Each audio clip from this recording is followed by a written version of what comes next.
वित्त वर्ष 2023 में रिजर्व बैंक ऑफ इंडिया की आखिरी क्रेडिट पॉलिसी के फैसलों का ऐलान आज हो गया है।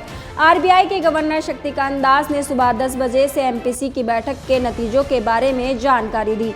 इसमें रेपो रेट को लेकर घोषणा कर दी है और उन्होंने बैंकों के दिए जाने वाले कर्ज की दरों में 0.25% का इजाफा कर दिया है। भारतीय रिजर्व बैंक के गवर्नर शक्तिकांत दास ने आज ऐलान किया है कि एमपीसी ने रेपो रेट को 0.25% बढ़ाया है। इसके बाद देश में रेपो रेट बढ़कर 6.50% पर आ गया है, जो कि पहले 6.25% पर था।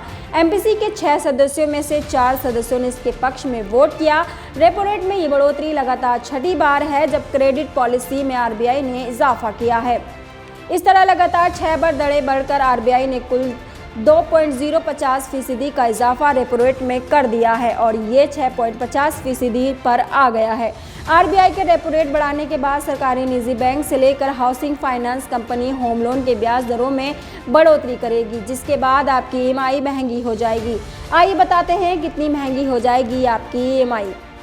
मान लीजिए देश के सबसे बड़े बैंक एसबीआई ने 20 साल के लिए 25 लाख रुपए का होम लोन पर 8.60% ब्याज दर के हिसाब से 21,854 रुपये ईएमआई का भुगतान करना पड़ रहा था, लेकिन रेपो रेट में 25 बेसिस पॉइंट की बढ़ोतरी के बाद ब्याज दर बढ़कर 8.85% हो जाएगी, जिस पर 22,253 रुपये ईएमआई चुकाना होगा, यानी करीब 400 रुपये आपकी ईएमआई महंगी हो जाएगी। 20 साल के लिए 40 लाख रुपए के होम लोन पर 8.60% के ब्याज दर पर फिलहाल 34,967 रुपये ईएमआई चुकाना पड़ रहा था, लेकिन रेपो रेट में 0.25% की बढ़ोतरी के बाद 8.85% के दर से ब्याज चुकाना होगा, जिस पर 35,604 रुपये ईएमआई का भुगतान करना होगा, यानी हर महीने 637 रुपये ज़्यादा ईएमआई का भुगतान करना होगा। 15 साल के 50 लाख रुपए के होम लोन पर 8.60% के दर से 49,531 रुपये ईएमआई चुकाना पड़ रहा था, लेकिन रेपो रेट में बढ़ोतरी के बाद अब 50,268 रुपये ईएमआई का भुगतान करना होगा, यानी 737 रुपये हर महीने महंगे हुए।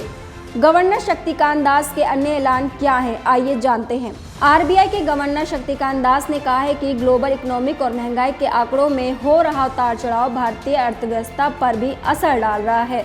भारतीय अर्थव्यवस्था तेजी से आगे बढ़ रही है, लेकिन ग्लोबल चुनौतियां हमारे सामने हैं और उनके मुताबिक फैसले लेने होते हैं। आरबीआई गवर्नर ने कहा कि वित्त वर्ष 2023 के लिए भारत की जीडीपी का अनुमान 7% रखा गया है। वित्त वर्ष 2023-24 में महंगाई दर के 4% के दायरे से ऊपर रहने की संभावना है। आरबीआई ने एमएसएफ रेट बढ़ाकर 6.75% कर दिया है और इसमें भी 0.25% का इजाफा हुआ है। एमएसएफ को 6.50% से बढ़ाकर 6.75% पर ले आया गया है। देश दुनिया की हर खबर की जानकारी के लिए हमारे YouTube चैनल को सब्सक्राइब करें और बेल आइकन को दबाना ना भूलें।